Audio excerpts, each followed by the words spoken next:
함께 읽습니다. 시작. 명절 끝날 곧 그 큰 날에 예수께서 서서 외쳐 이르시되 누구든지 목마르거든 내게로 와서 마시라. 나를 믿는 자는 성경의 이름과 같이 그 배에서 생수의 강이 흘러나오리라 하시니 아멘. 앞서 말씀드렸듯이 여러 가지 우여곡절이 있는 오늘의 예배입니다. 그럼에도 불구하고 찬양에서 고백한 것처럼 어떤 상황에서든지 저희가 하나님 앞에 집중하여 예배해야 되는 줄 믿습니다. 우리 선교사님 아침에 아내 선교사님께서 좀 많이 아프셔서 몸도 마음도 좀 불편하시고 또 급하게 내려오셨는데 여러분 유인근 선교사님께서 이제 저희 교회 협력 선교사님 되셔서 오늘 저희가 모셨습니다. 또 교회 귀한 잔칫날 말씀을 전달해 주시는데 아침부터 어려움 겪으셨으니까 저희가 정말 우레와 같은 박수로 우리 유임근 선교사님 여러분 단 위에 모시도록 하겠습니다. 여러분 유임근 선교사님 소개 올리겠습니다.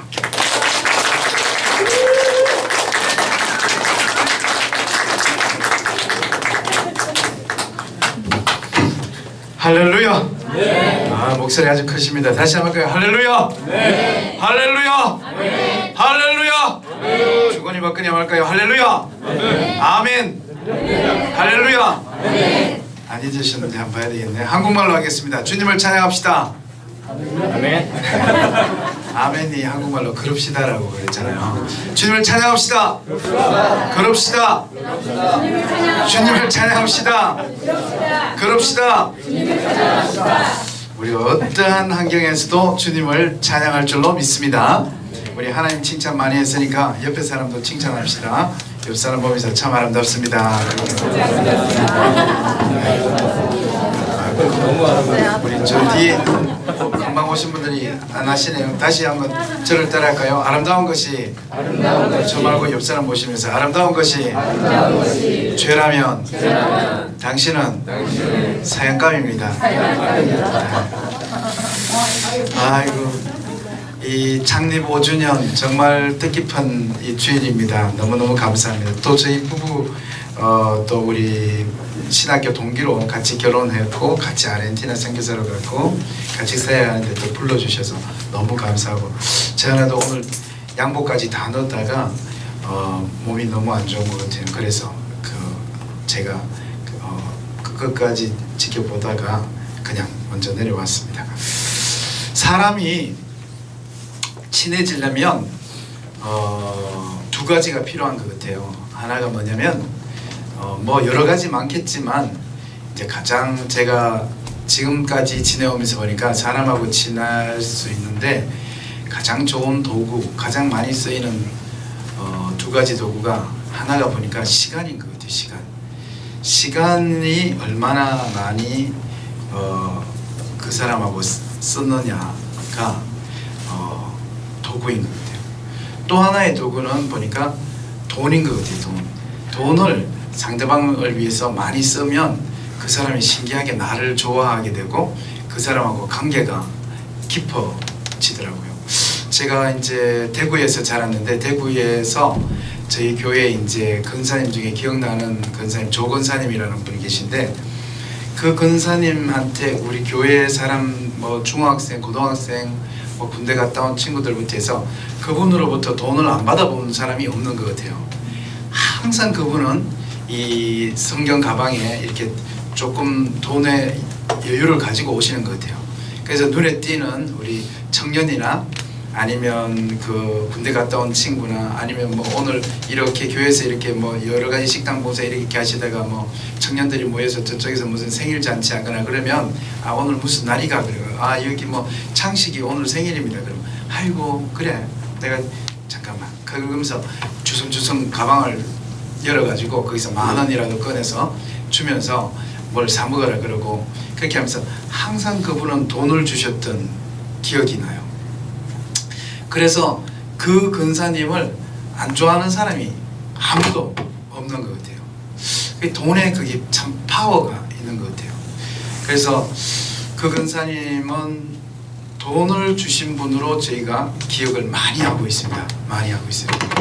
그분이 제가 기억하기로 교감 선생님의 사모님, 예, 저 여기 교감 선생님의 사모님, 이었던 것 같아요. 그 권사님께서 조금 그 재정적인 여유가 있으셔서 그렇게 저희들한테 그런 도움을 주셨던 것 같아요.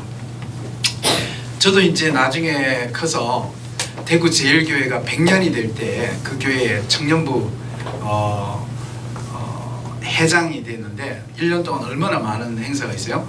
저희 대구 제일교회는 내려오던 그 큰 전통 중에 하나가 뭐냐면, 대구 제일교회는 영남 지방에서 제일 먼저 생긴 교회예요. 그래서 여러분이 아는 평양 대부흥을 일으켰던 윌리엄 베어드 그 목사님이 지나가면서 만드시고, 그 다음에 거기에 처남이 와서 아담스라고, 한국말로 안의화라는 선교사님이 목회를 하시고 하면서 아주 뭐 대구 제일교회에서 모든 경상도의 모든 교회가 나갔다고 할 수 있어요. 그리고 그 선교사님이 나중에 서울에 왔다가 평양에 가서 평양 장대원 교회를 만드시고, 우리가 아는 어게인 1907 운동을 일으킨 중요한 분이 배위량, 영어 이름으로 윌리엄 베어드 목사님이시죠. 그 교회에 100년이 될 때, 지금 여기 5주년이잖아요. 그 100년이 될 때, 100주년 제가 청년부 회장을 했으니까 얼마나 그때 그 청년부 선거가 뜨거웠겠어요. 근데 그거 선거를 제가 다 뚫고 제가 회장이 된 거예요. 근데 회장이 됐으면 우리 교회의 전통이 뭐냐면, 청년부 회장이 되면 반드시 휴학을 해야 돼요. 그래서 이건 위에 때부터 내려오는 거예요. 위에 때부터 청년부 회장이 되면 바로 그 학기 1년을 휴학하면서 1년 동안 청년부 회장 역할을 감당을 하고, 지금도 뭐 비슷하지만 예전만큼은 그렇지 않은 것 같아요. 청년부 회장하면 거의 교회에 4일 내지 5일 돈 안 주는 전도사님 뭐 이런 느낌으로 사찰 집사님 역할을 하고, 교회 종탑하고, 전선 감고, 청소하고, 뭐 청년부실 장식하고 뭐 이런 거 다 청년부 회장이 하죠. 그래서 저도 청년부 회장 주일날, 오늘 이렇게 선거해서 딱 청년부 회장이 되고 월요일날 학교에 가서 휴학기를 내고 1년 동안 학교를 쉬겠습니다 하고 휴학기를 딱 냈어요. 그리고 비장한 마음으로 돌아와서 청년부실, 그때 대구 제일교회 청년부실이 그 2층에 있었는데, 그 2층 다락방에서 무릎 꿇고, 여기에 딱 무릎 꿇고 앉아서 1년 동안 이 100주년 이 대구 제일교회 청년부 역할을, 우리가 그 대구 제일교회를 그냥 대구 제일교회라고 안 했거든요. 대구 제일교회 이렇게 했거든요. 네? 이 대구 제일교회에 100주년 청년부 역할을 잘 할 수 있게 해달라고. 100주년이니까 뭐 행사가 많겠죠. 그러면서 기도하고 있는데, 아침 9시에 가서 휴학계를 내고 여기 이제 10시쯤 기도하고 있는데, 한 11시 정도 됐는데 뒤에서 기도 소리가 나는 거예요. 그 뒤에서 오늘 월요일날 수업이 많아서 원래들이 없는데 청년부실에 누가 왔나. 근데 제가 막 기도가 있는데 뒤에서 뭐 조물조물 기도 소리가 나고, 그래서 제가 이제 기도를 마치고 무슨 일로 지금 이 월요일 오전 수업을 빼고 여기에 교회에 왔나 싶어서 기도 마치고 또 눈 떠서 뒤에 보니까 총무가 뒤에 와서 앉아 있는 거예요. 그래서 제가 가서 제가 부스럭부스럭 움직이니까 그 총무도 이제 기도를 마치고 눈 뜨고 형 올 줄 알았어요 그러더라고요. 근데 내가 네 왜 여기 왔는데? 그러니까 형 나도 휴학했어요. 그래서 내가 야 임마 이거 회장만 휴학하는 거야? 야 이거 회장만 하는 전통인데 네가 뭔데? 네 학교 다녀야지. 총무가 네 왜 휴학했어? 그러니까 그 친구가 화를 벌컥 내면서 형 지금 우리 교회 100주년에 형 혼자 이거 다 할 수 있겠어요? 지금 100주년 예술제, 선교사 발자취, 우리 음악제, 성가 경연대회 지금 1년 한 달도 빠짐없이 행사 있는데 형 혼자 이거 100주년 할 수 있겠어요? 뭐 화를 내는 거야. 그 내가 야 임마 이거 금방지게 그러면서 이제 마음으로 너무너무 감사했죠. 그래서 거의 뭐 저하고 그 총무하고는 1년 내내 교회에서 살다시피 하면서 대구 제일교회 100년의 그 수많은 역사 정리, 그다음에 그 제가 윌리엄 베어드 선교사님 그렇게 잘 알게 된 것도 그 100주년 우리 그 교회 역사 하보 같은 게 나오잖아요. 그 정리하고 하보 정리하다가 너무 은혜를 받아서 여름에 우리 청년부 수련회를 평상시에 하던 수련회를 안 하고 윌리엄 베어드 선교사의 발자취를 따라서라는 수련회 주제를 해서 그 사람의 그 보니까 미국에서 일본으로 배 타고 와서 일본에서 조금 한국말을 배워서 그럼 일본에서 다시 부산으로 작은 배를 타고 넘어와서 부산에서 6개월 동안 다시 한국어를 배우고 걸어서 이 사람이 이제 대구 쪽을 지나서 평양까지 가는 게 이 사람의 역사 기록이더라고요. 그래서 야, 우리 100주년인데 우리 그냥 3박 4일 여기서 수련회 하기 너무 아깝다. 선교사님하고 똑같이 우리가 이동하자. 그러면서 청년부 전체가 관광버스 3대 4대를 빌려서 타고 부산까지 교회에서 실어다 주고 그분이 내렸던 부산항에서부터 시작해서 대구제일교회까지 그 수백 명이 걸어서 대구제일교회까지 걸어서 올라왔어요. 아침 4시에 일어나서 밥 먹고 그때부터 걷기 시작해서 점심 먹을 때까지 걷고 점심 먹고 또다시 걷기 시작해서 저녁 때까지 걷고 저녁이 되면 각 조별 짜서 밥을 해 먹고 그 다음에 그 길거리에서 또는 도로 위에서 공용 주차장에서 그 저녁 예배를 드리면서 거의 일주일 동안 걸어서 그 부산에서 대구까지 그 400km 되는 걸 선교사님하고 똑같이 그분의 선교 루트를 따라서 올라갔는데 너무너무 기억이 나는 거는 막 자매들 그래도 형제들도 힘들잖아요. 남자들도 보통 군대 가면 50km 정도를 행군하는데 이게 300km, 400km 가까이 되니까 뭐 남자들도 막 난리죠. 막 무릎이 아프고 뭐 발목에 물집 잡히고 막 난리죠.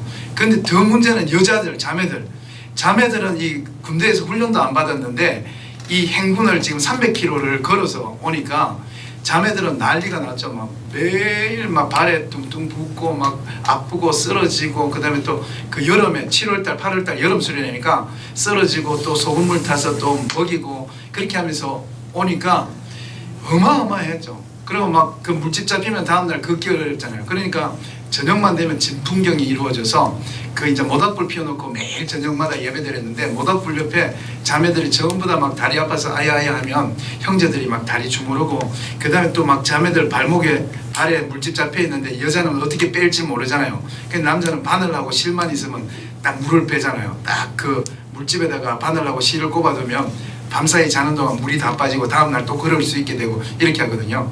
그래서 그 해에 결혼 커플이 어마어마하게 많이 나온 거예요. 정말 대구 제일교회 역사상 그 100주년 때 가장 많은 청년부 커플이 나와가지고 이게 한 300km를 걸으니까 자매 등산짐을 남자들이 다 받아주고 아프면 부축해주고 이렇게 한 일주일 걸으니까 막 정이 생기고 사랑이 생기고 좋아하는 사람이 생기고 막 난리가 나더라고요. 뭐 이번 여름에 한번 목사님 그런데 너무너무 감사한 건 그렇게 다 걷고 마지막 날 대구제일교회 지금 있는 그 새로 지은 대구제일교회가 아니라 그 대구 문화재로 등록된 100년 전에 지은 그 빨간 벽돌에 대구제일교회 약정골목에 그 대구제일교회 문 앞에 딱 도착했는데 와 지금도 갑자기 감동이 몰려오네. 교회 마당에서 청년들이 울음이 터졌는데 대성통곡 3일 동안 설교하면서 3박 4일 수련회 했는 거는 비교할 수 없을 정도로 선교사님이 이렇게 우리 교회를 세웠구나. 그게 100년 전에 그 호롱불 켜고 초가집 입고 그 산에 호랑이 나오던 그 시절에 선교사님이 부산에서부터 이까지 와서 우리 교회를 세웠구나 하면서 그 빨간 벽돌을 보는 순간에 막 남자고 여자고 막 대성통곡하면서 우는 거예요. 우리 교회를 주신 하나님께 감사합니다. 그러면서 막 우는 거예요. 진짜 그때 감동이 컸던 것 같아요. 지금도 제 마음에 그 장면이 떠오르니까 어떤 수련회보다 감동적인 수련회였습니다. 그렇게 은혜를 많이 받았습니다. 교회가 하나 세워진다는 게 이렇게 어려운 일이었구나. 그렇게. 그런데 또 참 진짜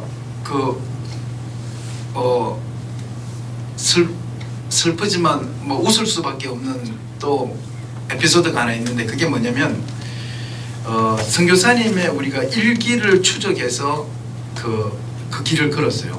그분이 이제 윌리엄 베어드 그 선교사님이어서 그 일기가 영어로 돼 있어요. 그래서 영어 번역팀 만들어 가지고 일기 번역해서 그렇게 해서 우리가 그 길을 300km를 다 걸어서 이렇게 온 거예요. 근데 나중에 이제 지나고 100주년 하보가 나오고 난 다음에 알게 됐는데 얘가 영어 번역을 자막을 한 거예요. 그래서 보니까 선교사님이 걸어온 게 아니고 덩키, 나귀를 타고 오신 거예요. 선교사님은 말 타고 왔는데 우린 걸어서 그걸 다 온 거예요. 선교사님 별로 고생 안 했던 거야. 말 타고 부산에서 대구까지 왔는데 우리는 거기 애가 덩키를 번역을 못 해가지고 부산에서부터 대구까지 걸었다고 해가지고 우리가 그걸 다 걸어서 온 거예요. 어쨌든 대구제일교회 청년부가 돼서 정말 보람되게 보냈습니다. 그런데 그때 청년들이 저를 많이 따라줬는데 왜 따라줬느냐면 조금 전에 이야기하듯이 제가 청년부 회장이 되자마자 휴학계를 내고 바로 뭘 시작했느냐면 새벽 4시에 신문 배달, 여기 이제 나이 드신 분은 알 텐데 신문 배달을 제가 많이 할 때 300부, 600부 했어요. 300부라는 건 자전거의 뒷에 실으면 이 정도고 600부는 사람 손으로 이렇게 잡을 수 없을 만큼 높이 올라가는 거예요. 그걸 다 돌리려면 한 3시간 정도 새벽에 자전거 타고 아파트와 골목을 돌아야 돼요. 그리고 이제 우유 배달하고. 왜냐면 지금은 청년들이 많이 틀리더라고요. 근데 그때만 해도 우리는 어떤 생각을 갖고 있었냐면 교회 돈은 함부로 쓰면 안 된다 이런 생각을 갖고 있어서 이 청년부 모임, 그 다음에 뭐 우리 항상 모이니까 임원 모임, 뭐 회장, 부회장, 그 다음에 부회계 그 다음에 또 서기, 부서기 뭐 이렇게 하면 한 7명 정도 모이면 항상 그 모이는 라면이나 오뎅이나 순대 값을 제가 냈어요. 그리고 이제 팀장들, 선교팀, 체육팀, 뭐 그 다음에 또 문서팀, 뭐 주보팀 이런 팀들 다 모이면 연석회의, 팀장 연석회의하면 30명 정도가 모이죠. 그 30명들 모여도 나이 많거나 청년부 회장이나 부회장이 냈어요. 그리고 청년 본당으로부터 받은, 당회로부터 받은 돈, 뭐 1년에 뭐 소년부 500만 원 예산, 뭐 청년부 뭐 1000만 원 예산, 뭐 고등부 뭐 700만 원 예산, 이 당회로부터 내려온 돈은 우리가 꼭 큰 일에만 써야 된다 이런 생각을 가지고 그게 뭐 수련회나 아니면 정교인 체육대회나 그런 때 쓴다 그러고 하여튼 소소하게 모이는 모임은 나이가 많거나 그 다음에 회장 직급이 있거나 임원이거나 그런 사람들이 돈을 냈었어요. 참 지금 보면 참 대단했던 것 같아요. 지금 더 이렇게 생각해보면. 그래서 제가 이제 그 돈을 내기 위해서 신문 배달과 우유 배달을 했죠. 그래서 신문 배달, 우유 배달을 해서 뭐 10만 원, 15만 원 이렇게 벌면 항상 뭐 사람들이 모이면 그 돈을 떡볶이 값을 제가 대고 막 그렇게 해줘. 그런데 참 신기하더라고요. 제가 이렇게 계속 사니까 리더십이 제 쪽으로 오더라고요. 제가 점점 말에 힘이 있어지고 제가 돈을 쓰니까 제 말을 잘 듣더라고요. 제 위에도 이제 그 100주년 전에 제가 94년 청년부 회장인데 93년 청년부 회장 때도 잘했는데 그때는 청년부 회장이 이제 교회 대청소 이런 거 어른들이 청년부에 맡기잖아요. 가을 대청소 청년부가 해라 뭐 이렇게 하고 크리스마스 저 종탑에 별 달는 거 청년부가 해라 그러고 하여튼 교회 힘든 일은 다 청년부가 하잖아요. 그러면 이제 이렇게 주일날 광고하잖아요. 청년 여러분 우리 이번에 그 봄 대청소가 있는데 우리 청년들 다음 주 토요일에 우리 다 모이겠습니다. 이렇게 하면 청년들이 한 뭐 100명 청년부라면 한 10명, 15명 모여서 청소하고 뭐 라면 끓여 먹고 그렇게 하잖아요. 그런데 저는 여러분 우리 다음 주 토요일 날 우리 청년부가 교회 대청소 담당했습니다. 여러분 모이세요. 그러면 완전히 뭐 청년부 주일 예배처럼 버글버글 했어요. 그래서 교회에 있는 모든 그 장로님 권사님들하고 청년부 선생님들하고가 야 인건이가 강구하면 애들이 진짜 많이 모인다고 막 그렇게 했어요. 그럼 왜 그랬는가 보니까 제가 돈을 많이 썼더라고요. 제가 보니까. 그래서 왜 제 앞에 있던 청년부 회장은 떡볶이 사러 또 이렇게 요런 떡볶이 있잖아요. 학교 앞에 사는 불량 떡볶이 이런 걸 먹는데 저는 항상 떡볶이 먹으면 그 비싼 거 있잖아요. 하나에 1,000원짜리 그 가래떡 떡볶이 그걸 해서 놓고 순대도 순대만 말고 간, 내장, 콩팥, 허파 이런 것까지 다 제가 그냥 모든 순대 있잖아요. 모든 순대를 사가지고 먹여주고 그래서 제 말빨이 살았던 것 같더라고요.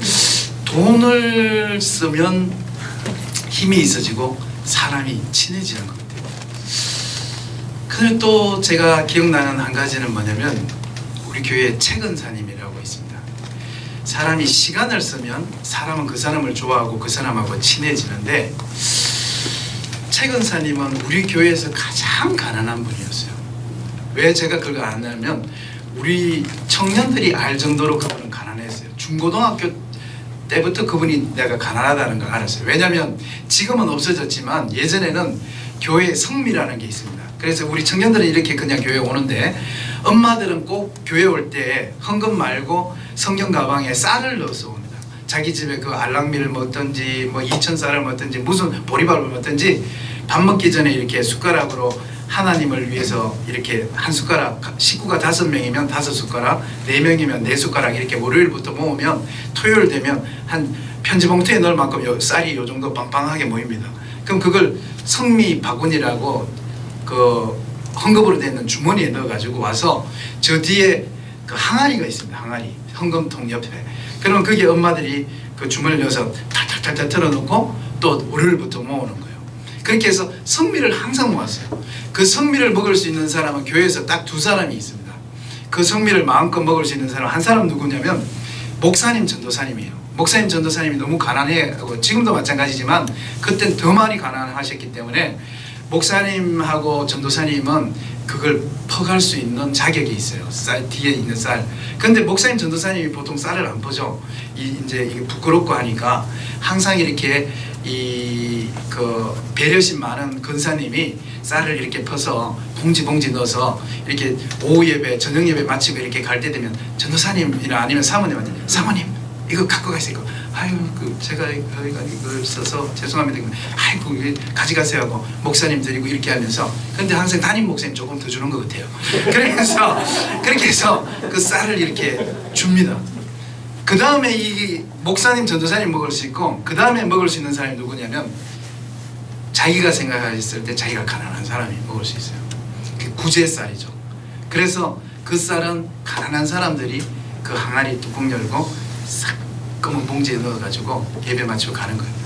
그러니까 예배 거래를 마치고 그 쌀을 퍼서 가는데 보통 누가 퍼갔는지를 몰라요. 왜냐면 이게 예배 마치고 저녁 예배 마치고 난 다음에 가거나 아니면 새벽 예배 마치고 사람들 새벽 기도 다 끝나고 난 다음에 이제 목사님도 기도 끝나고 가면 가난한 성도가 이렇게 끝까지 남아서 이렇게 기도하다가 목사님도 나가시고 아니면 새벽 성도 2명 3명 남으면 싹 가서 살짝 이렇게 뚜껑을 넣어서 바가지를 이렇게 퍼서 가서 집에서 하고 해서 우리가 짐작은 하지만 누가 퍼가는지는 잘 몰라요. 근데 제가 조금 전에 말한 이 최건사님은 모든 사람이 이 사람이 퍼가는 걸 알아요. 왜냐면 이분은 예배 마치고 주기도문 끝나고 축독 다 끝나면 바로 나가서 쌀 퍼기 시작했어요. 왜냐면 이게 쌀이 어떨 때 없을 때가 있거든요.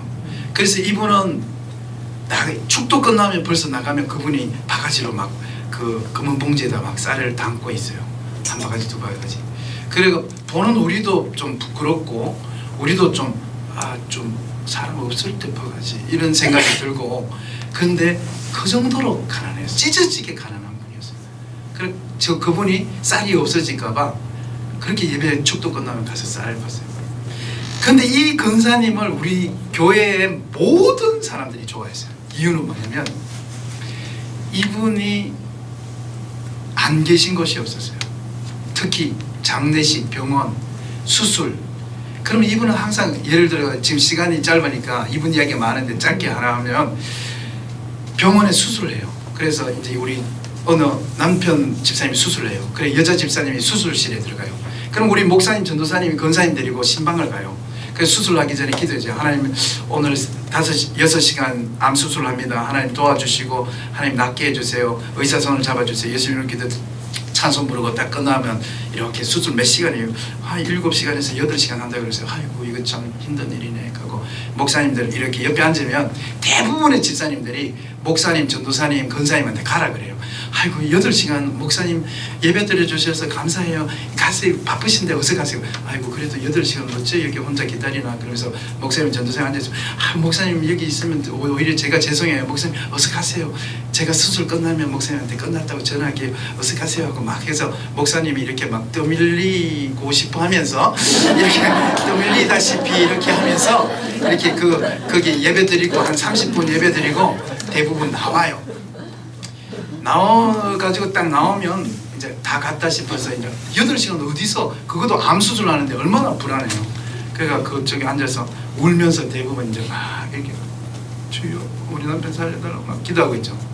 근데 진짜 이건 수없이 일어난 일이에요. 근데 이 최 권사님이 화장실에서 나와요. 다 갔나? 다 그래요.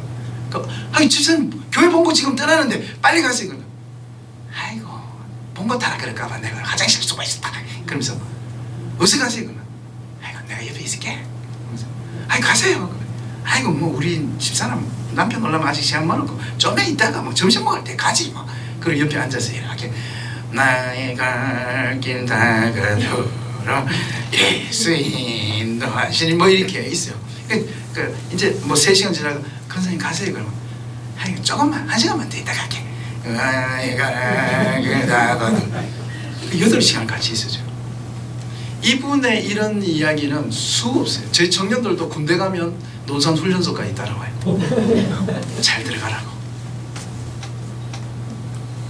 이분이 찢어지게 가난한데 이분이 우리에게 준 그 시간의 양이라는 것은 우리 성도님들이 그 사랑을 잊을 수가 없어요. 이분은 힘들고 슬프고 집을 떠나서 군대로 가고 병원에 홀로 누워있고 장례식장에 까만 옷 입고 있을 때는 항상 이분은 그 자리에 있었어요. 지금 돌아가셨는데 제가 이 이야기를 하는 이유가 뭐냐면 하나님도 그렇습니다. 제가 이제 시간이 오래됐잖아요. 목사가 되고 보니까 하나님하고 친해지는데 이 2가지가 필요해요. 시간과 돈. 제가 이제 돈도 강조하고 싶은데 지금 이제 돈 이야기하면 이제 완전히 성도들이 상처를부터 받기 시작하니까 청년들은 특히 돈을 강조하면 완전히 이건 이 교회가 잘못된 교회구나 이렇게 하니까 쉽게 말을 하지 못하는데 여러분 돈에는 어마어마한 힘이 들어가 있습니다. 돈은 그냥 주는 게 아닙니다. 돈에는 마음이 들어가 있고 돈에는 어마어마한 그 사람을 향한 열정이 없이는 그 돈을 줄 수가 없습니다. 인도네시아에 쓰나미가 났어요. 그래서 선교사님이 울면서 편지가 왔어요. 교회 10개가 다 부서졌다고. 그래서 어떤 권사님이 선교사님 교회 지면 거기 어쩌면 됩니까? 그러니까 교회 하나 짓는데 100만 원이에요. 그동안 모았던 적금 300만 원을 보냈어요. 그게 너무 감사해서 인도네시아 선교사님이 자기가 지은 그 바나나 나무로 지은 그 교회 사진을 보냈어요. 수라바야, 뭐 자카르타, 그 다음에 또 저 스마랑 교회 사진을 찍어서 보냈어요. 그리고 그 권사님이 여기다가 구약에다 한 장 꽂고 여기다가 중간에다 하나 꽂고 끝에 하나 꽂고 그 자기가 지은 그 300만 원 든 세계 교회를 보면서 성경 읽을 때마다 그 사진이 나오면 그 위에 손을 얹고 기도하고 또 중간에 읽다가 그 기도하고 그 다음에 읽다가 또 3번째 교회가 나오면 기도하고 그런 신앙의 열정을 지금 청년들에게는 다 만나볼 수가 없어요. 이 300만 원 적금 깼다는 게 이게 미치고 이 강신도가 하는 짓이라고 생각하죠. 교회 건축원금, 11조 생일원금, 감사원금 이게 지나치면 이게 강신도라고 생각하죠. 한 번도 지나치게 들여본 적이 없죠. 왜냐하면 이 돈의 파워를 아직 모르기 때문에 돈이 갖고 있는 의미를 모르기 때문에 그 상처를 받을까봐 제가 지금 돈 이야기를 여기서 스톱을 하고 여러분 하나님께 시간을 드리지 않으면 하나님하고 친해질 수가 없습니다. 제가 지난번에 와서 했던 해운대 집회 어게인 1907 집회를 제가 그 집회를 준비했잖아요. 그 집회를 준비하는데 기도하자 그러면 막 500명 1000명씩 모이니까 이건 그냥 마이크로 광고만 하면 사람들이 막 오는 거예요. 그러니까 너무 놀라가지고 야 이거 내가 이거 청년들을 선동하는가 그렇게 하면서 제가 그 가서 어게인 1907 평양 장대영 부엉 이런 책 윌리엄 베아드 이런 책만 제가 그 당시 2005년에 청년들하고 그 해운대 집회를 준비하면서 평양이라고 어게인 1907이라고 적혀있는 책이 있으면 제가 다 읽었어요. 합동책이든 통합책이든 인터넷에 강의도 수없이 듣고 다 들었어요. 그러니까 책이 그 당시 한 20권 정도가 나왔어요. 박용규 교수님의 어게인 1907부터 해서 그 모든 책을 읽으면서 내 마음속에 뭐냐면 내가 청년들을 선동하지 말아야 될 텐데 왜 1907이라고 말하면, 왜 100년 전 평양에서는 이라고 말하면 청년들이 이렇게 흥분하는지, 이 이유를 나는 알고 끌고 가야 되는데 도대체 얘들이 왜 이렇게 흥분하는가, 평양이라는 말에. 그래서 그 책을 읽다가 놀라운 비밀을 그 속에서 몇 가지를 찾아냈어요. 그 중에 대표적인 거 하나가 시간이에요. 시간. 저는 그 책 20권을 다 읽고 난 다음에 100년 전 평양 땅에, 1907년에 평양 땅에 성령님이 안 오셨으면 성령님이 없는 거예요. 100년 전 그 장대영 교회에 모여서 부흥회할 때 교회 지붕이 찢어지면서 성령님이 내려오고 여기서 회개하고 떼굴떼굴 구르고 사람들이 울고 불고 난리가 났었는데, 만약에 그때 성령님이 안 오셨다 그러면 우리가 믿고 있는 성령님은 없는 거라고 저는 생각을 해요. 왜 그런지 알아요?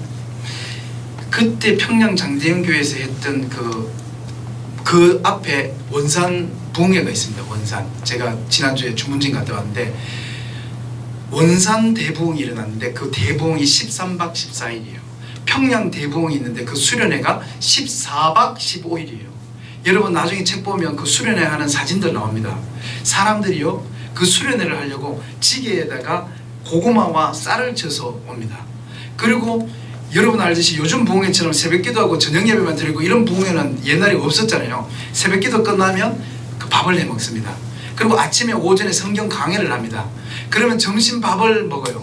그리고 오후에는 또 목사님이 대부분 찬송가를 가르쳐 준다든지 아니면 크리스찬의 가정생활에 대해서 부부관계, 자녀관계 이런 세미나가 또 열려요. 그리고 저녁 식사를 해 먹습니다. 그럼 저녁 식사하고 나면 이 집회와 같은 게 시작해서 밤 10시, 11시까지 합니다. 그리고 10시, 11시 끝나면 기도회가 새벽 1시, 2시까지 가고 교회 바닥에 자거나 중동부시질이나 모자실에서 자다가 또 새벽 기도가 시작이 됩니다. 이게 14박 15일이에요. 14박 15일. 제가 지금 1년에 코스타 수련회만 35번을 하잖아요. 거기다가 지금 옹달샘이라고 지방도시 그저께 갔던 주문진부터 해서 지방에 지금 너무 청년들이 모이는 게 없어서 지방도시 수련회를 주말에 열어줘서 지금 13번째 도시를 주문진을 다녀온 거예요. 제가 코스타 가보면 저만 느낄 수 있는 거예요. 저만. 1년에 오시는 우리 남보영 목사님이나 우리 강사님들은 1년에 한 번, 두 번 오시니까 그 집회만 보이죠. 근데 저는 1년에 지금 1월달부터 지금까지 12개가 코스타가 지나갔거든요. 매주 쉬지 않고 코스타를 하거든요. 그러다 보니까 저한테만 보이는 게 있어요. 그게 뭔지 알아요? 수련의 날짜입니다. 수련의 날짜. 수련의 날짜가 옛날에 코스타가 5박 6일이었어요. 5박 6일. 근데 지금은 그렇게 시간을 낼 수 없어서 4박 5일이 지금 제일 길고 그 다음에 3박 4일이 보통이고 그 다음에 지금 어마어마한 추세로 파워가 몰아치는 게 2박 1일이 지금 청소년들은 다 2박 1일 쪽으로 2박 3일 쪽으로 가고 있습니다. 근데 저는 35번을 똑같은 수련회를 하니까 강사님은 계속 바뀌죠. 이찬수 목사님, 남보영 목사님, 또 여기 고석찬 목사님, 이동훈 목사님, 그 다음에 뭐 강원도, 다니엘 김, 뭐 소울싱어죠. 계속 바뀌죠. 근데 저는 그 자리에 계속 1년 내내 있으니까 여러분 제일 처음에 아이들이 코스타 올 때 전부 다 이렇게 똥 씹은 표정으로 이렇게 들어옵니다. 특히 청소년들은 가기 싫은데 왔는 게 딱 보여요. 이렇게 와서 안녕하세요. 그래 등록하고 이렇게 있어요. 그러니까 첫째 날 하면 애들이 약간 이렇게 활기를 띱니다. 애들이 이제 그 억지로 왔다가 재밌네 이런 생각을 하고 갑니다. 그 둘째 날 되면 신기하게도요. 모든 코스타가 둘째 날 되면 애들이 찬양할 때 요 앞으로 나와가 막 뛰기 시작합니다. 막 뛰면서 막 와, 왜 지저스 하고 막 그럽니다. 근데 신기하게 3박 4일 하는 수련회는 셋째 날 저녁에 막 애들이 막 울기 시작합니다. 찬양하면서 막 울고요. 설교 끝나고 난 다음에 다 같이 주여 상장하고 통성기도 하겠습니다. 그러면 막 애들이 막 울고 막 이 강단 위로 첫날에 안 올라왔던 놈들이 막 이 위로 막 올라와서 막 울고 난리가 나요. 4박 5일 하는 수련회 어떤 줄 알아요? 애들이 조용해집니다. 그리고 애들이 전부 다 볼펜으로 자기 핸드북에 뭘 적고 있어요. 그게 뭐냐면 이번 수련회 은혜 받은 걸 적고 거기에 자기 결단이 있어요. 저는 앞으로 큐티를 할 겁니다. 임원미 선교사님의 큐티에 도전받았습니다. 유인권 목사님의 해운대 집회 기도에 도전을 받아서 저도 매일 15분씩 기도하겠습니다. 학교에 가면 제일 먼저 성경책부터 읽겠습니다. 제가 보니까 첫째 날 멍하고 둘째 날 삐기면서 기뻐하기 시작하고 사람이, 셋째 날은 감정이 터치되면서 사람이 울기 시작하고, 넷째 날은 의지가 발동해서 나 앞으로 큐티 할래, 나 앞으로 기도 15분 할래, 나 성경 하루에 5장 읽을래 하는 결단이 일어나는 거예요. 그래서 저는 이걸 1년에 35번을 보니까 이제는 하루하루가 어떻게 갈지 이제는 여유가 있죠. 어떤 모습으로 들어오든 둘째 날 되면 이 찬양이 뜨거워질 거고, 셋째 날 기도시키면 아이들이 이 위로 올라오기 시작할 거고, 넷째 날에는 애들이 볼펜 들고 적기 시작할 거고. 그런데 그 수련회를 14박 15일을 했어요. 14박 15일. 그러면 13일째, 12일째, 13일, 14일째는 어떤 일이 일어났을지 여러분 상상이 되세요? 전부 다 방언 터지고 회개하고 뭐 신유 보고 막 환상을 보고, 우리가 평양 대붕흥이라고 책에 읽은 모든 일들이 일어났다고 저는 믿고 있어요.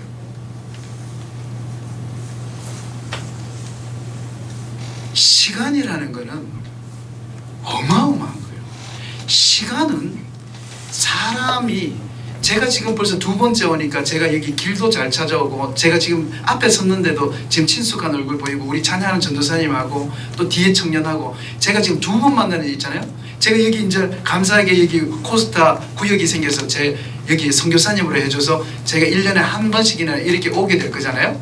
그럼 이게 5년, 6년 지나고 7년 지나면 저와 여러분이 이 보는, 제가 여러분의 이름을 이제는 3, 4명 알죠? 제가 5년, 6년 지나면 이 중에서 한 적어도 10몇 명의 사람들의 이름을 알겠죠. 오면 반갑게 인사하겠죠.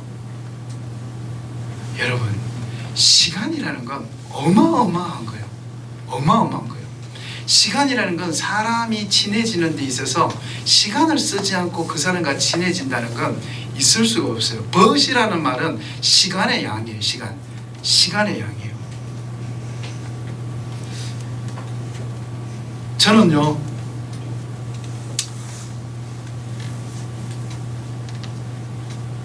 사탄이 정말 지혜롭고 똑똑하다고 생각합니다. 예전에는 저도 귀신 쫓아봤고, 저는 장로교 목사지만 이렇게 귀신을 쫓아본 것 같아요. 그리고 뭐 방언도 하고 방언 통역도 하고, 물론 그걸 특별히 해야 되겠다 이런 생각은 없지만, 그래서 저는 자랄 때 여기 우리 청년들이 있는데 이렇게 자라면서 나는 내가 사탄을 물리칠 수 있다고 생각했어요. 그런데 저는 지금은 그 생각이 많이 없어졌습니다. 내가 사탄과 싸워서 이긴다? 지금 솔직히 저는 그 생각이, 예전에 만약에 내가 사탄과 싸우면 100% 이긴다 생각했다면, 저는 지금 내가 만약에 지금 사탄이 나를 공격하면 저는 80% 제가 질 거라고 저는 생각합니다. 우리가 너무 사탄을 우습게 알고 있어요. 사탄은 모든 천사 중에서 가장 똑똑한 놈이 사탄이 됐습니다. 우리가 어릴 때 예수 이름, In the name of Jesus, 물러가라, 예수 이름으로 떠나갈지라, 할렐루야 아멘, 떠나갈지어다 이러면 사탄이 원숭이처럼 이렇게 생겼다가 예수 이름으로 주 예수 그리스도의 보혈로 명하노니 떠나갈지어다 그러면 사탄이 그러면서 막 도망가고 그런다고 우리는 배웠죠. 그리고 기도원에서 그렇게 했어요. 사탄이. 왜냐하면 우리를 속이기 위해서. 그런데 저는 1년에 강사님만 400명을 만나고, 1년에 1000명 이상의 목회자를 만나고, 1년에 2만 명의 청년을 만나고, 세계 각지에 있는 매주마다 오늘처럼 이렇게 다른 교회에 가서 만나면서, 와, 우리가 사탄한테 쏘갔구나 하는 생각이 듭니다. 사탄은 그렇게 가벼운 존재가 아니에요. 사탄은 여러분이 지금 매스컴에 보는 목사님들만 제가 이야기하죠. 목사님들만 해도 여러분이 믿고 신뢰하던 분들이 이렇게 서요. 근데 그분들이 계속 서서 가는 분 봤나요? 그냥 한 칼에 날아가죠. 한 칼에. 청년들이 지금 가장 큰 고민은 예수 믿어가 행복한가라는 거예요. 왜냐하면 보니까 자기가 그렇게 설교 듣고 존경했던 목사님, 자기가 그렇게 멘토로 삼았던 장로님, 자기가 그렇게 따랐던 선교사님이 보니까 60살이 되니까 딴짓을 하네. 여집살을 건드려. 아니 교회 돈을 가지고 장모님이 건축헌금을 가지고 자기 사업에 그 부도금을 막아버리고 그 돌려막기를 교회 헌금을 가지고 하네. 청년들이 생각할 때 예수만 있으면 된다고 어릴 때 자라왔는데 보니까 이 잘 믿던 목사님, 선교사님, 장로님, 권사님들이 이 60살 근처에 가니까 이 딴짓을 하는 거예요. 야, 이거 예수만으로 행복하지 않구나 하는 두려움이 청년들한테 임한 거예요.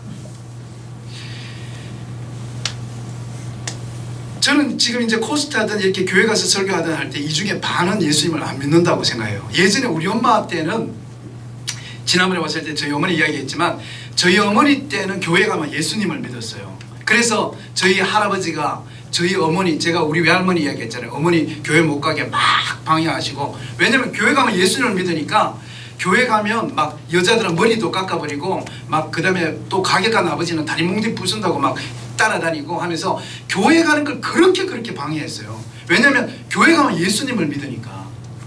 근데 지금은 교회 간다고 방해하는 부모님이나 불교에 다니는 부모님이라 할지라도 교회 가는 거 방해 안 합니다. 왜냐면 교회 가서 예수 안 믿는다는 걸 알거든요.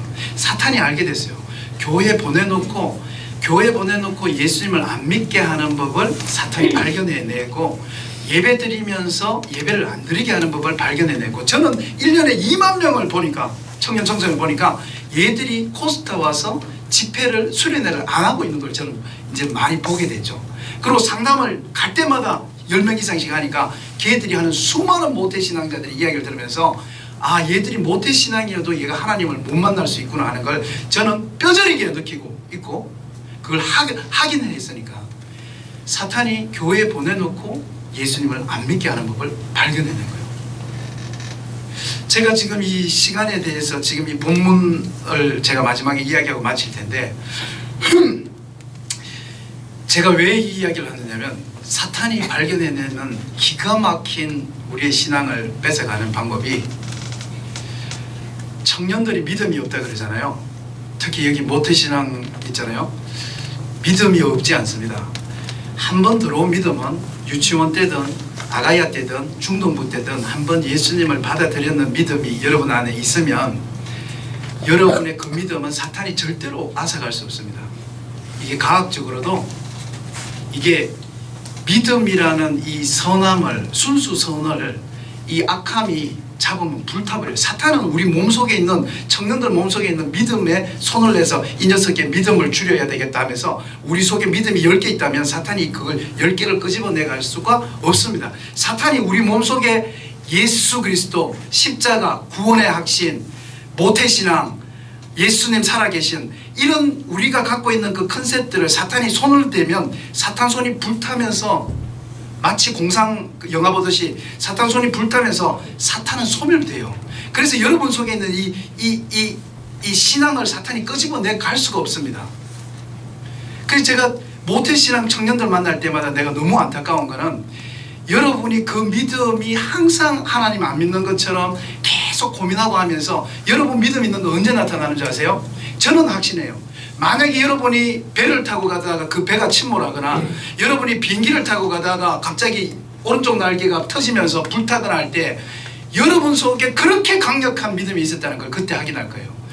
안 믿는 사람들, 무신론자들, 불교인들, 조로아스터 교인들, 저 무슨 그런 사람들은 막 살려고 군병들 뛰가고 그러고 막 살아야 된다고 막 갑판 위에 올라가고 난리 날 거예요. 근데 지금 여기서 기도도 안 하고 새벽 예배도 안 하고 헌금도 안 하고 하는 청년들 있잖아요. 우리가 너무너무 답답하게 하는 여러분의 자녀들도 배가 침몰 받을 태평양 한가운데서 빠지거나 비행기 오른쪽 그 엔진이 폭파하면서 메이데이 하고 우리 비행기가 곧 추락할 것 같습니다 하면, 지금 모든 청년들이 살려달라고 하나님한테 난리가 막 해요. 하나님 잘못했어요. 저 담배 안 피울게요. 하나님 제발 엄마한테 거짓말 좀 용서, 저 교회 안 갔어요. 하나님 제가 청년부 회장 때 돈 훔쳤습니다. 하나님 용서 주세요 하고 난리가 날 거예요.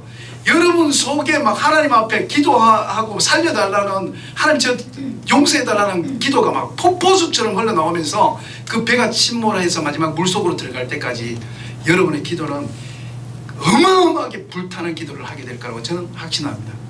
너무 슬픈 거는 그 기도가 그때만 나온다는 거예요. 그때 살아가는 70년 동안 한 번도 그 기도를 안 하다가 죽음을 앞뒀을 때 자기 속에 하나님을 내가 믿고 있었구나 하는 것을 그때 확인하는 그 슬픈 인생이 제가 청년을 볼 때 안타까워서 이 청년사회가 하는 거예요. 제발 이 20살 때 30살 때 내 속에 그 하나님에 대한 열정이 있는 걸 끄집어낼 수 있기를. 할렐루야. 네. 사탄이 여러분이 그 믿음을 못 쓰도록 한 기가 막힌 방법이, 사탄이 여러분 몸속에 있는 믿음을 끄집어가면 자기 손이 불타니까 사탄이 만들어낸 한 가지 방법이 있습니다. 그게 뭐냐면 청년이 믿음이 없는 게 아니라 청년에게서 시간을 뺏어갔습니다. 그리고 여러분의 믿음이 시들시들해서 말라 비틀어진 상추처럼 지금 땅바닥에 노랗게 지금 바닥에 있는 거예요. 많은 물을 주고 언젠가 그 장마철이 오고 하면 그 상추가 살아날지 몰라요. 그렇지만 살아있는 동안 70년 80년 동안 여러분은 노랗게 떠있는 상추처럼 여러분은 믿음을 활짝 피워보지 못하고 시들한 채로 여러분의 인생이 가는 거예요. 왜? 사탄이 여러분에게서 기도할 시간을, 성경 볼 시간을 지금 청년처럼, 제가 조금 전에 이야기했던 거 여러분 웃기지만 도전되지 않아요?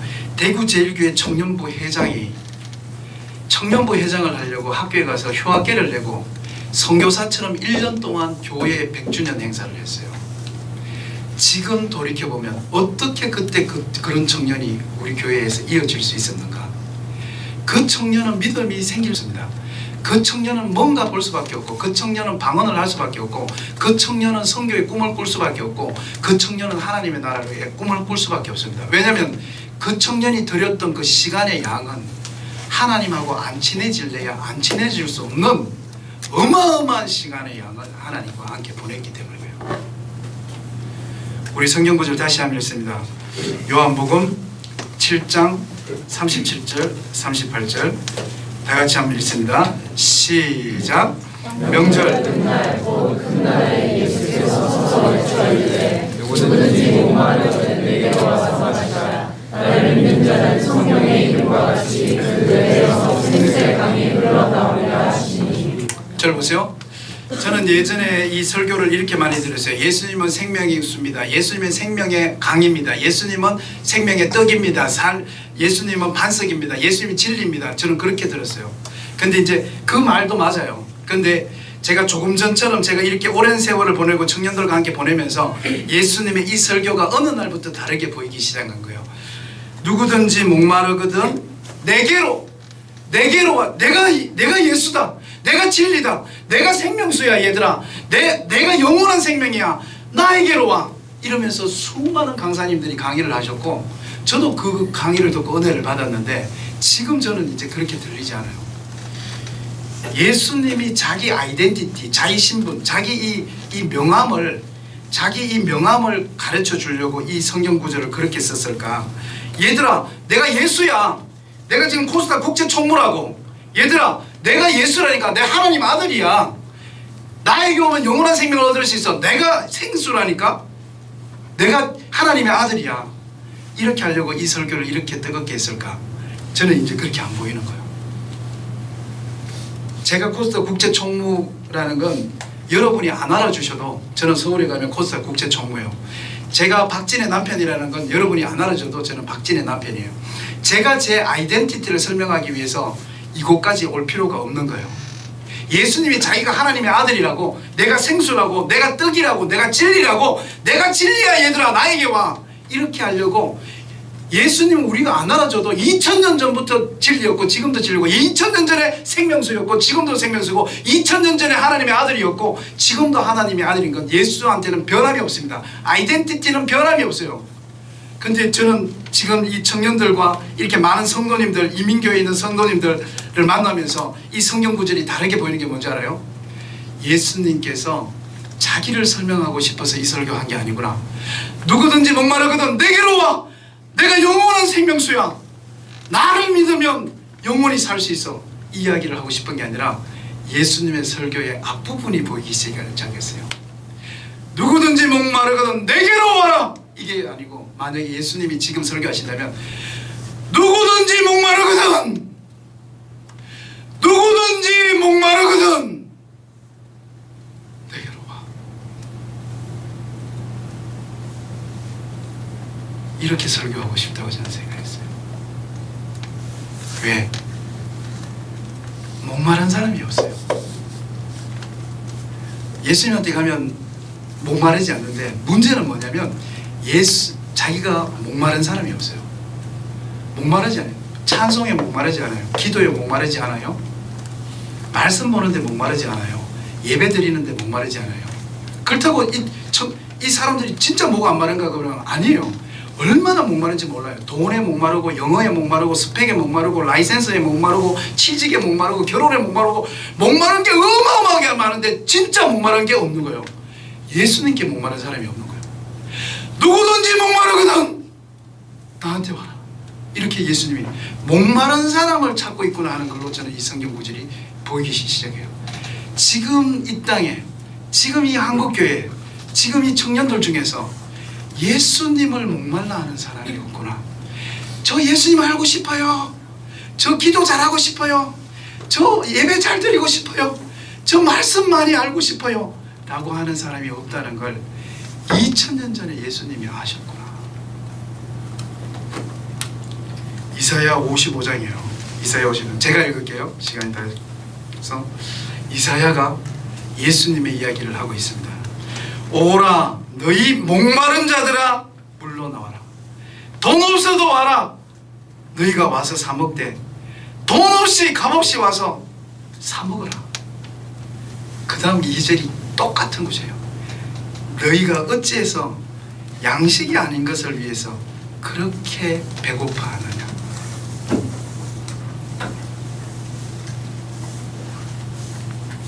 목마른 사람 오라. 목마른 사람 와라. 돈 없어도 와라. 와서 마음껏 마셔라. 그런데 너희들은 어떻게 해서 진짜 양식은 찾지 않고 양식이 아닌 것을 위해서 어떻게 그렇게 많이 시간을 쓰고 있니? 라고 이야기하시는 거예요. 저는 우리 5주년 맞은 우리 세종 배단위 교회에 쇼탱고 said, 스페니쉬로 I am thirsty. 주여 내가 목마르나이다. 그 목마름이 여러분의 교회에 임하기를 축복합니다. 뭐가 그렇게 하고 싶으세요? 전 예수님이 가장 목말라요. 뭐가 그렇게 갈증이 나세요? 전 말씀이 너무너무 갈증이 나요. 들어도 갈증이 나요. 뭐가 그렇게 하고 싶어요? 전 찬양이 그렇게 하고 싶어요. 저는 정말 제 마음속에 목마름으로 정말 내가 내 속에 채우고 싶은 게 말씀이에요. 제가 진짜 제가 목말라 하는 것은 예수님이에요. 그게 우리 세종 배단위 교회의 5주년의 발걸음의 시작이 되길 축복합니다. 5년을 걸어와서 야 우리가 5살 됐구나가 아니라 야 이제 앞으로 한참 걸어가야 되겠네, 정말 예수님께 많이 다가가야 되겠네 하는 그 목마름이 저와 여러분에게 임하기를 축복합니다. 우리 잠깐 손 들고 한번 기도할게요. 한 30초 동안 저를 따릅니다. 하나님, 목마릅니다. 하나님, 예수님 때문에 목마르고 싶습니다. 주여 한번 크게 부르고 기도할게요. 주여! 거룩하시고 존귀하신 아버지 하나님, 5주년 맞은 세종 배단위 교회에 왔습니다. 이 귀한 교회의 성도님들 만날 때마다 그 은혜가 가득합니다. 성령 아버지 하나님 도우시고 역사해 주셔서 아버지 하나님, 사탄이 이 시대 가운데서 우리를 너무도 완벽하게 속이고 우리가 정말 예배당에 있지만 예수를 믿지 못하게 하고 교회에 오지만 기도하지 않고 이 예배당을 나가게 하고 아버지 교회에 5시간 있지만 성경 한 장을 못 읽고 나가고 아버지 하나님, 우리가 주님이여 월화수목금토 교회에 오지만 찬양을 부르지 못하게 하고 우리가 기도할 수 없게 아버지 하나님, 어떻게 이렇게 완벽하게 우리 한국교회 성도들을 사탄이 속이고 있는지 주여 불쌍히 여겨주시고 아버지가 우리가 잠에서 깨어나도록 인도하여 주시옵소서. 우리의 영혼을 다시 살려주시고 아버지 우리의 영원한 생명수로 다시 한번 목마르게 하여 주셔서 우리가 돈에 취직에 영어에 스펙에 결혼에 아버지 하나님 우리가 그렇게 부동산에 아버지 하나님 우리가 혈안이 되어 우리가 정말로 목마르게 찾아가고 있는데 아버지 하나님 우리 인생의 발걸음이 예수를 향하여 목마를 수 있도록 아버지 말씀을 향하여 복음을 향하여 내 속에 신앙 없음을 믿음이 적음을 때문에 목말라하고 가슴치며 아파하는 일이 이 5주년 된 세종 배단위 교회 아버지 하나님이여 다시 첫걸음 될 수 있도록 주께서 인도하시고 역사하여 주시옵소서. 사랑의 아버지 하나님 감사합니다. 세종배단위 교회 이 아름다운 교회 5주년 됐습니다. 하나님 사단은 끊임없이 우리를 혼란시킵니다. 이제 어느 정도 섰다라고 생각하게 하고 이제 좀 많이 안정되었다고 생각하게 합니다. 성령님 도와주십시오. 우리가 예수 그리스도를 온전히 100% 내 속에 모셔드리기 전에 이 발걸음이 멈춤 없이 진행되게 하여 주시옵소서. 여기는 모든 성도가 아버지 하나님 70년 80년 시든 신앙으로 살다가 죽을 때 죽게 매달리는 것이 아니라 주님 2019년부터 주님 100% 200% 300% 활짝 새파랗게 푸르게 아버지 쓰임받다가 가는 인생 되도록 주님 인도하여 주시옵소서. 감사드리며 예수님 이름으로 기도드립니다.